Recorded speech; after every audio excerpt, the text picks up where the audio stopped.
Bonjour chers étudiants, bonjour chers amis, la leçon du jour, les latéralismes et le bol de spaghettis. Alors ce qu'on appelle le multilatéralisme est aujourd'hui attaqué, notamment par le président Trump, mais pas que lui, qui critique la gestion de l'OMS, de l'OMC, l'Organisation du commerce, et il y a peu de défenseurs, peut-être le président Macron, qui semble être un des derniers à soutenir ce régime, on va dire, de coopération entre les pays. Alors en fait, multilatéralisme, il n'y a pas que ce type de cette forme de coopération. Il y en a plein et c'est ce qu'on appelle les latéralismes. Je vais vous expliquer comment ces différents latéralismes peuvent s'identifier et se répondre pour organiser aujourd'hui un monde assez bizarre qui peut ressembler à un bol de spaghettis. Alors, regardons les littéralismes ici. On en a cinq que l'on va détailler: unilatéralisme, bilatéralisme, régionalisme, plurilatéralisme, multilatéralisme. Et on va l'appliquer essentiellement au domaine des accords commerciaux. Regardons le monde ici, simplifié, vous voyez, c'est une dizaine de pays. Alors là, ils ont tous la même taille et ils sont, chacun vit sa vie.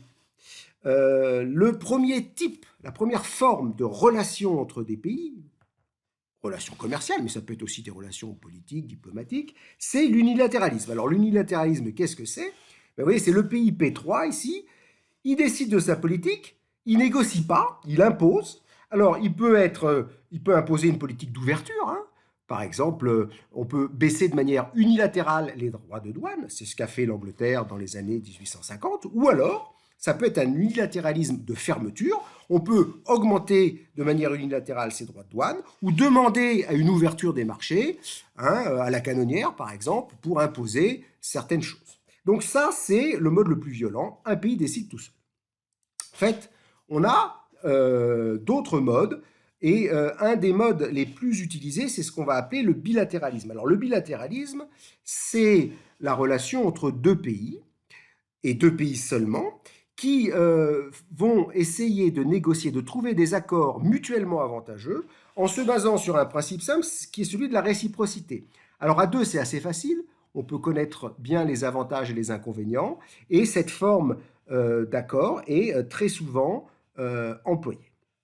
Alors ce bilatéralisme, effectivement, il peut être multiplié. Si on regarde ce qui s'est passé en Europe à la fin du 19e siècle, on a eu une multitude comme ça d'accords bilatéraux, un système d'ailleurs qui devenait assez compliqué puisqu'on ne savait plus trop de quels accords bilatéraux on pouvait dépendre. La troisième forme de négociation commerciale ou diplomatique, c'est le régionalisme. Le régionalisme, on en a trois, on en a plein, mais on en a trois grands types, l'Union européenne, l'ALENA, le Mercosur.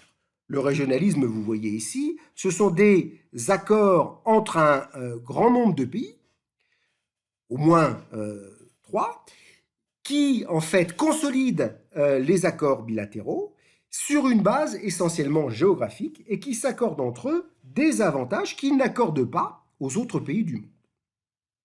Alors, le régionalisme a eu un premier essor dans les années 60.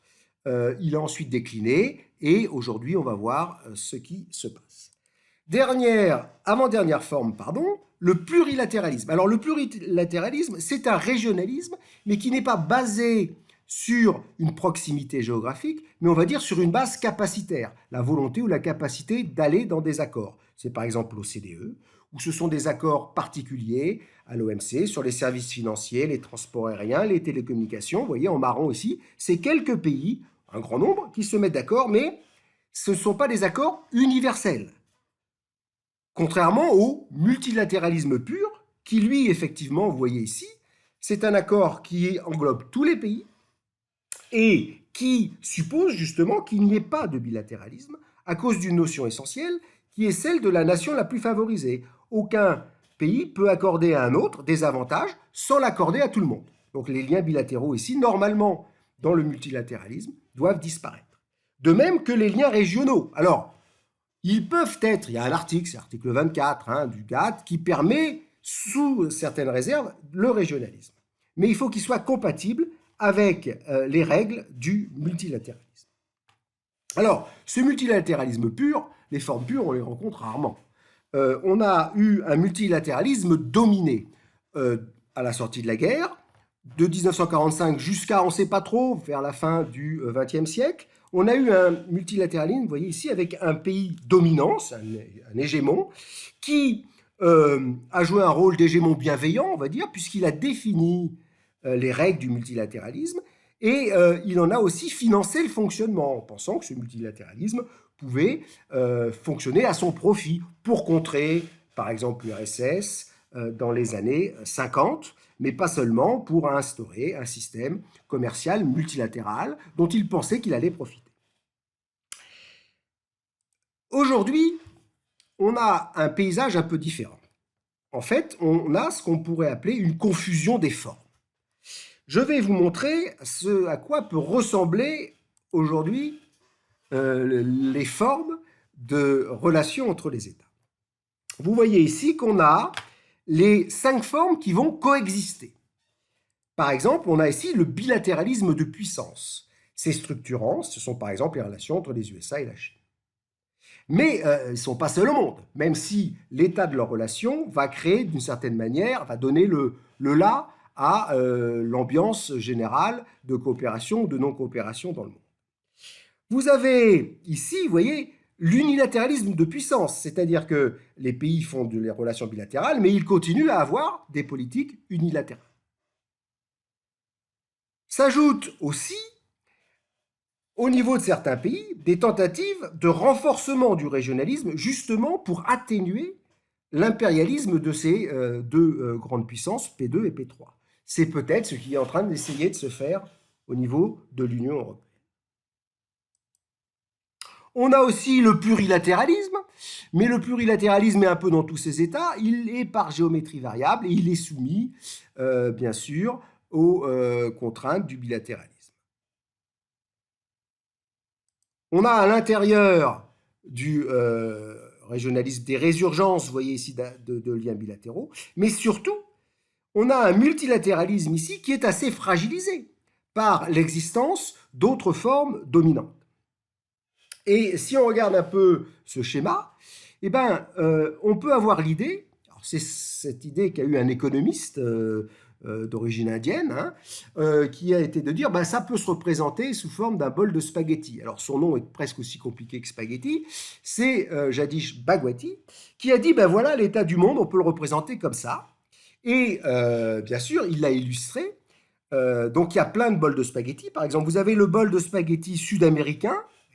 Vous avez ici au centre le Mexique, hein, et puis les nombreux accords, CARICOM, Mercosur, etc., les USA qui font partie de l'ALENA. Vous avez le bol de spaghettis africain. Hein, bon, ben, vous regarderez tranquillement. On retrouve ici la CEDEAO, là, en Afrique de l'Ouest. Mais il y a plein d'autres relations. Et enfin, on a le bol mondial. Vous voyez, on retrouve l'Union européenne, le Mercosur, etc. Et si on veut comprendre le monde, il va falloir prendre des forces. Et je vous souhaite donc un bon appétit. À bientôt.